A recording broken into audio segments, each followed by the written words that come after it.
প্রিয় বন্ধুগণ, আশা করি ভালো আছেন। আজকের গোটা পৃথিবীতে একটা পেইন চলছে।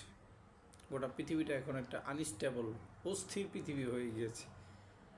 মানে পাপের রাজ্যে হাবুডুবু খাচ্ছে মানুষ। আপনি যদি পরিবেশ বিজ্ঞানের ছাত্র হয়ে থাকেন আমার মতো, তা আমি আপনাদেরকে বলবো যে একটু পরিবেশ বিজ্ঞানের গবেষক হওয়ার জন্য। আপনি যদি পাশ্চাত্য বিশ্বের 10-12টা দেশ ভ্রমণ করেন, অথবা আমাদের দক্ষিণ এশিয়ার চায়না, জাপান,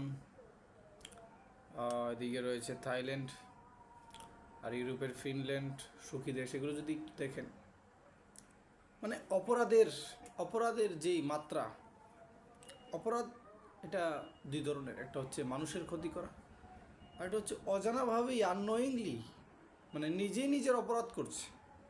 মানুষের চুলের যে কাটিং, এটা ঠিক নাই, তার পোশাকের কোনো ঠিক নাই, তার খাবারের কোনো রুলস নাই, ডিসিপ্লিন নাই। কী খাচ্ছে মানুষ?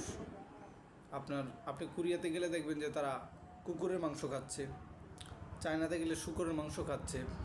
তারপরে ইউরোপের মানুষ তো এতটাই উন্নত, তারা আর মনে করেন আপনার ভাত টাত খেতে চায় না, তারা বার্গার, ফাস্ট ফুড।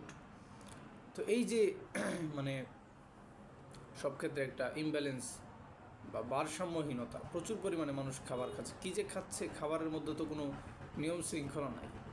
মানে ব্যক্তি জীবনে তো নিয়ম শৃঙ্খলা নাই।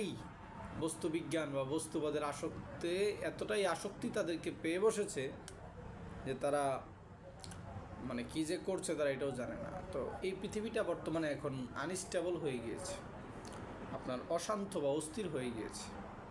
এই অস্থির পৃথিবীকে স্বস্তির করতে হলে কি প্রয়োজন বলেন? এই অস্থির পৃথিবীকে স্বস্তির করতে হলে প্রথমত প্রয়োজন হচ্ছে ধর্মীয় দৃষ্টিকোণ। আজকের বিজ্ঞানীরা বলে থাকেন যে ধর্মবিহীন কখনো মানুষ ভালো হতে পারে না, ধর্মীয় শিক্ষাবিহীন একটা মানুষ কখনো ভালো হতে পারে না, নৈতিকতাবিহীন কখনো মানুষ ভালো হতে পারে না, চরিত্র ছাড়া একটা মানুষ কখনো ভালো হতে পারে না। আজকে গোটা বিশ্বতে এগুলোর অবক্ষয় চলছে।